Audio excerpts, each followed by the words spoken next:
But you have become, the owner of it is dead. The owner of all the sins is ego. He's dead. The once owner is dead.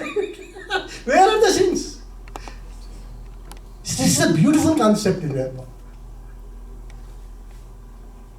How? Yadha samit dhogni bhasmatat kurte arjuna jnanagni sarvakarmani bhasmasat kurte. Just like the fire, lightning fire, burns all these sticks. All the papas get burnt like that. Bhagavan is guaranteeing it. 3, he gave 3. You become Ishvara, you become I become you. He also said you will not get deluded again like this. All the sins get destroyed. And then I believe one more was there.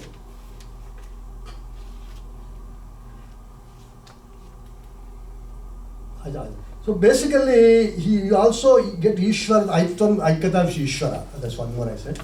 So, and he highlights the fact, his Stuti, he says, Nahi jnanena sadurusam pavitra mehe vidyate tatvayam yoga samsiddha kalena atma vindati. These are all fantastic. So you can just, if you really understand them, you suddenly go into meditation, because you cannot but go into meditation.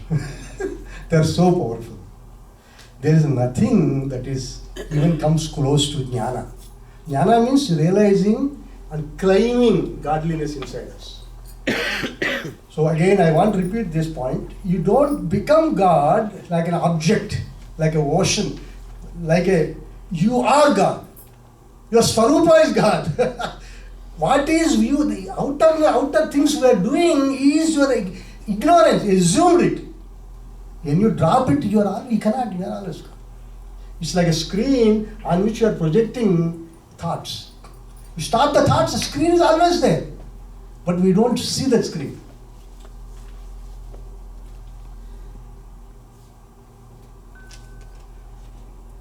Om Purnamadaha Purnamidam Purnat Purnamudachyate Purnasya Purnamadaya Purnameva Vasishyate Om Shanti Shanti Shanti Hari Om Shri Guru Hari Om. I give heartfelt thanks to Harness Chinmaya Mission Harrisville members for giving me this privilege to be of assistance to you by Narayana's grace, by Shiva's grace. So I wish you good luck. So if you have any questions, we have time for 1 or 2 questions. Please go ahead. A few minutes.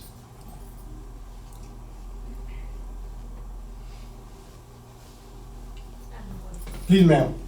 Thank you. Yes. Thank you for your time and beautiful explanation.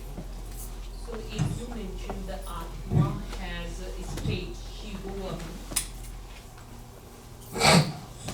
Hello. Yeah. Thank you so much. Sadar Pranam to you. So, my question is you mentioned there is a state, the Atma goes to Shiva Aham, where Atma feels that Shiva is me.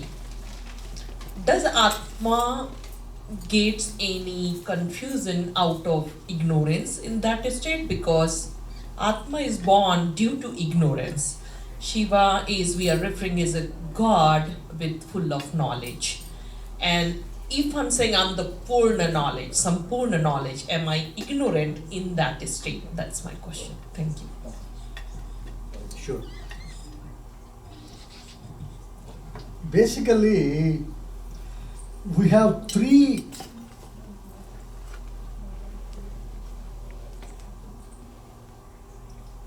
layers of confusion that block us. One is avarana, another is, I'm telling Sanskrit words, then I will explain English. So don't lose me.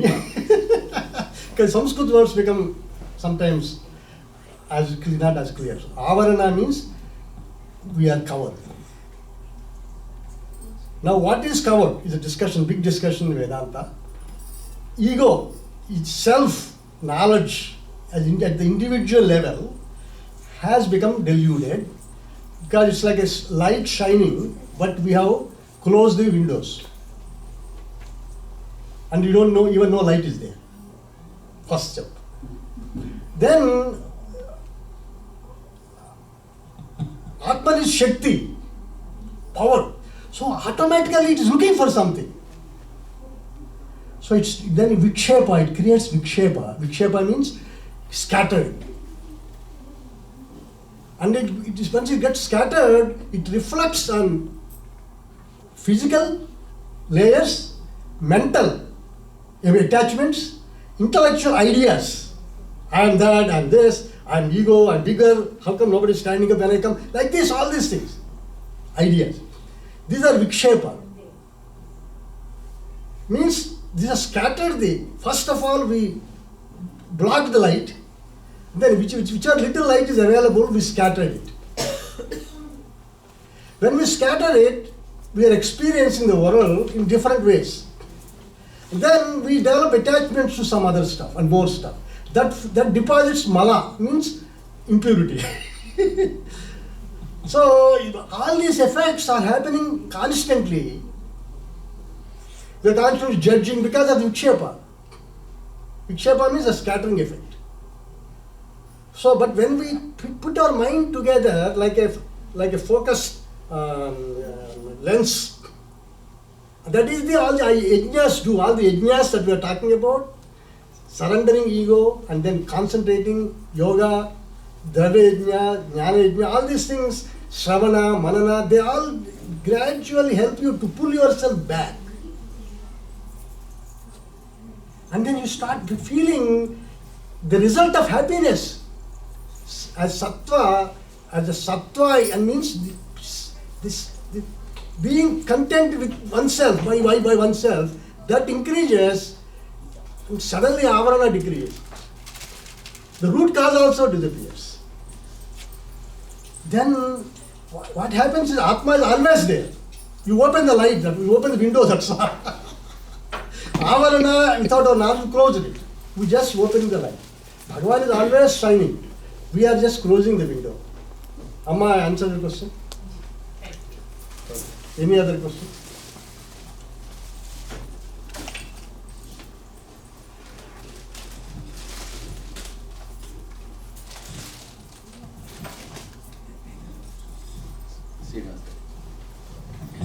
I think this is the last question, unless Dhananjay extends it.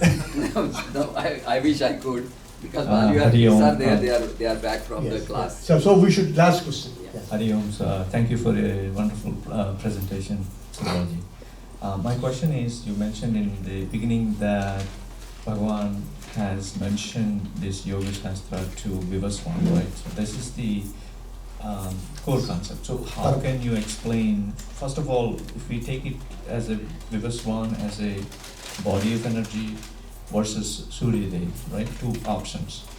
In both instances, how do we really explain this? Or how do we interpret that? Can you please elaborate on it? See, matter and energy are names and forms. Matter is physical. Energy is subtle. Right? And E equal mc square, we all know. We have some background in science. So subtly, energy has gradually formed matter, and then mentally, the same energy is mentally also there. Because if you don't eat food, you don't have energy, right? So there is a experiment in Chandogya Upanishad, chapter 6. Svetaketu is the student, name of the student. Guru says, he asks a similar question. Energy, and how is this fundamental, why God has, like that the question arises. So Svetaketu says, your subtle body is also energy. Guru says, subtle. So he says, prove me. So he says, 9 days don't eat anything. 9th day, he would not even remember the question he made. So subtle body is actually maintained by subtle fat, subtle energy. You understand? So the universe itself is energy. But that's what Mother Lalita is. So Bhagavan is invoking energy, and in the context of today's world, easy to understand if I say Vivaswan, root the giver of energy is the Vivaswan means. If I tell sun, it becomes easy to understand. But sun as not as a sun that is in the solar system, but sun as a giver of energy. You understand that, sir? As a giver of energy, if you take him, then cosmic energy is energy. You got it? So like that, everything, any movement is energy only. Even the thought movement is energy only. Prana is energy. Matter, the whole cosmos is energy. But manifested with names and forms, so we only look at names and forms. We don't look at the root of it. Bhagavan is starting from the root point, the creation level. Okay? Om Shanti Shanti Shanti Hari Om Shri Guru Namaha Hari Om.